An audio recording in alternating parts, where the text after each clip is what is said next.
Friends, sociology 12th chapter 9મું. Title છે સામાજિક ધોરણભંગ, બાળ અપરાધ અને યુવા અજંપો. મિત્રો, પાર્ટ 3માં એટલે કે ત્રીજા વિડીયોની અંદર આપણે બાળ અપરાધના કારણો વિશે વાત કરી, જેમાં સામાજિક અને આર્થિક કારણમાં પણ પેટા કારણો છે કુટુંબ. ત્યાં સુધી આપણે જોયું. ફરી આજે સામાજિક અને આર્થિક કારણમાં એ સિવાયના જે કારણો છે એના વિશે આપણે માહિતી મેળવીશું. એ પહેલાં બાળ અપરાધની વ્યાખ્યા હંસા શેઠના મતે જે ટૂંકા પ્રશ્નમાં પૂછાય છે જે આપણે જોઈ લઈએ.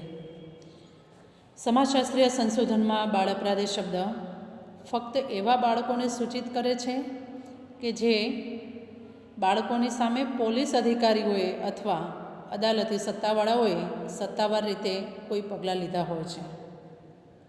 બીજી વ્યાખ્યા આ પ્રમાણે છે: બાળ અપરાધ એ જે તે પ્રદેશના કાયદા દ્વારા પરિભાષિત થયેલા નાની ઉંમરના બાળકો દ્વારા કરવામાં આવતું વિચલિત વર્તન છે.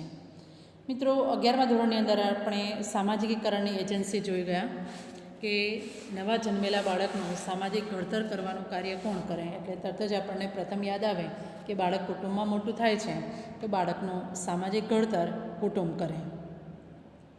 જે અહીંયા આપણે સામાજિક અને આર્થિક કારણમાં કુટુંબ વિશે માહિતી મેળવી. ત્યાર પછી છે શાળા. શાળાનો શું ફાળો છે?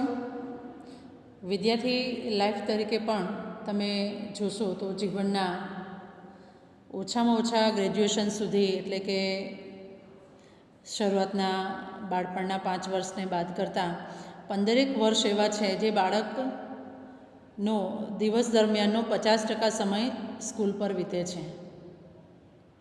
એટલે સ્વાભાવિક છે કે બાળકના સામાજિક ઘડતરમાં સમાજનો પણ એટલો જ મહત્ત્વનો ફાળો છે. બાળકના શાળા દરમિયાન થયેલા અનુભવો એના વ્યક્તિત્વ ઘડતરમાં મહત્ત્વનો ફાળો આપે છે.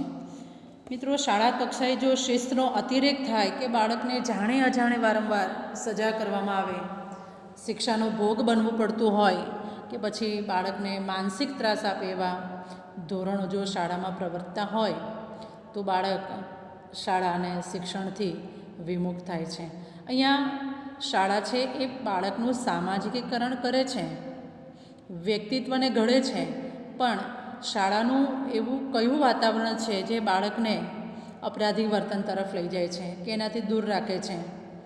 તો શિસ્તનો અતિરેક, અતિ કડક શિસ્તમાં બાળક રહેવાનું ટાળશે. જાણે અજાણે વારંવાર જો એને સજા કરવામાં આવતી હોય, એને મેન્ટલી ત્રાસ આપવામાં આવતો હોય તો બાળક શિક્ષણથી દૂર જશે. હવે આ પરિસ્થિતિથી દૂર રહેવા માટે શું કરશે? તો કે બાળક શાળામાંથી નાસી જાય, ભાગી જાય. કારણ કે સ્કૂલમાં એને નેગેટિવ થોટ સિવાય કંઈ મળતું જ નથી. બસ ટીચર, શિક્ષક મને રોજ ખીજાય છે, મારે શું કામ સ્કૂલે જવું જોઈએ? ને શાળા અને ઘરમાંથી જો લાંબા સમય સુધી બાળક બહાર રહેશે અને બહાર તેને જો યોગ્ય વાતાવરણ નહીં મળે, એની સોબત જો બગડશે તો અજાણતા જ બાળક તેનાથી વિચલિત વર્તન થવાની શક્યતા છે એ વધી જશે.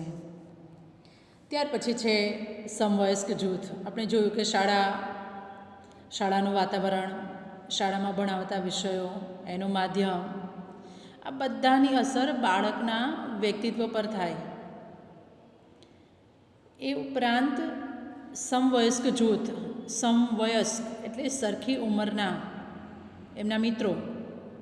તો આ સમવયસ્ક જૂથ જે બાળકના વિકાસ અને વ્યક્તિત્વ ઘડતરમાં મહત્ત્વની ભૂમિકા ભજવે છે.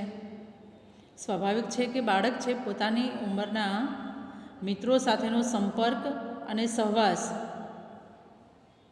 એટલો બધો હોય છે, એને પોતાના જૂથ પ્રત્યે તાદાત્મ્ય હોય છે, મારાપણું હોય છે, આ મારા ફ્રેન્ડ છે, એના પ્રત્યે આત્મીયતા હોય છે એક પ્રકારની.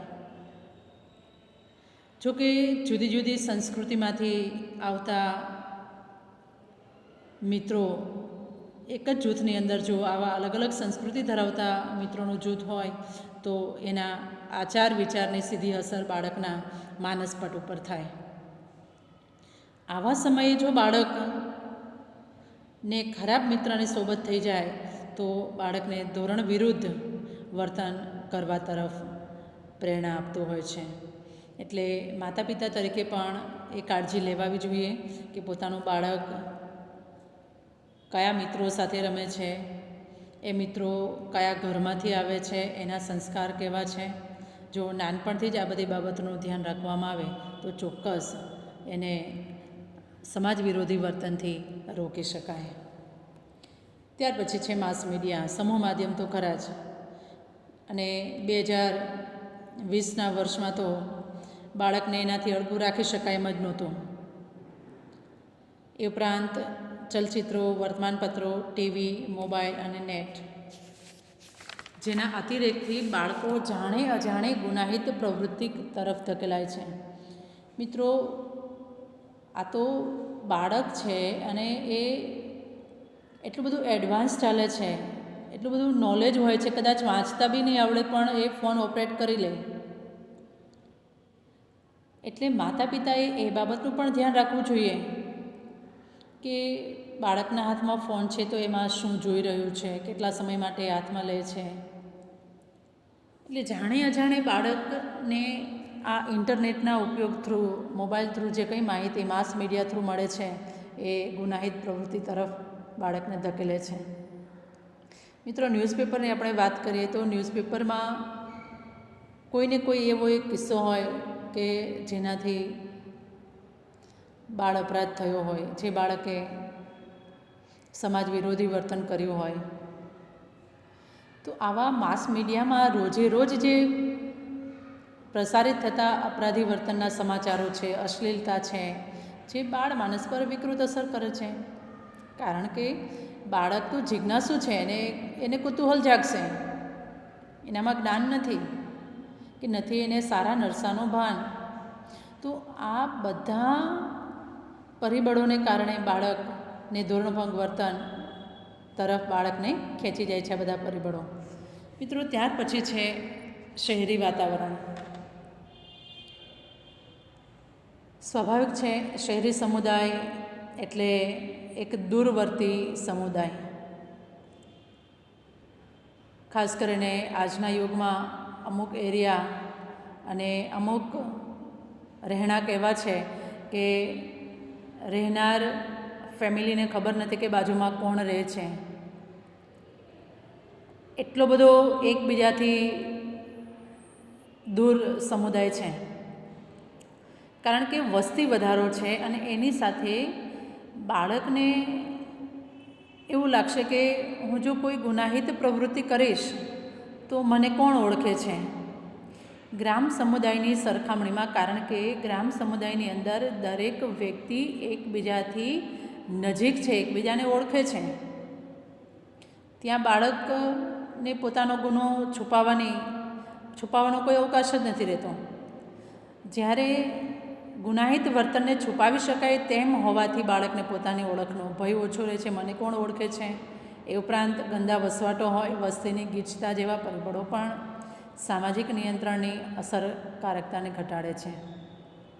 મિત્રો, શહેરનું આવું વાતાવરણ બાળકની અપરાધી પ્રવૃત્તિમાં વધારો કરવામાં એક યા બીજી રીતે ભાગ ભજવે છે અને બાળકને ધોરણભંગ વર્તન તરફ ધકેલે છે.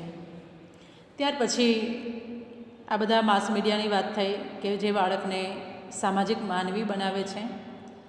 ત્યાર પછી છે વ્યક્તિગત અને મનોવૈજ્ઞાનિક કારણ.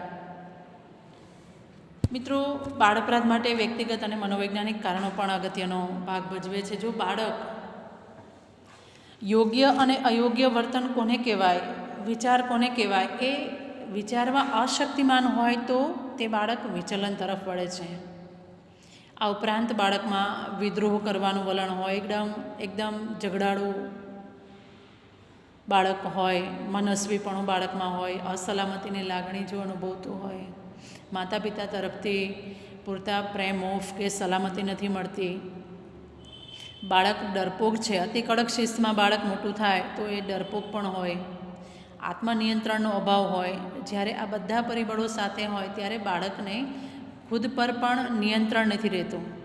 બાળક લઘુતા ગ્રંથિ અનુભવતું હોય છે, સહાનુભૂતિનો અભાવ જોવા મળે, હતાશા, નિરાશા, હિંસાત્મક પ્રવૃત્તિ, આવા અનેક પરિબળોની હાજરી બાળકને સમાજ વિરોધી કે ધોરણ વિરુદ્ધ વર્તન કરવા તરફ લઈ જતી હોય છે.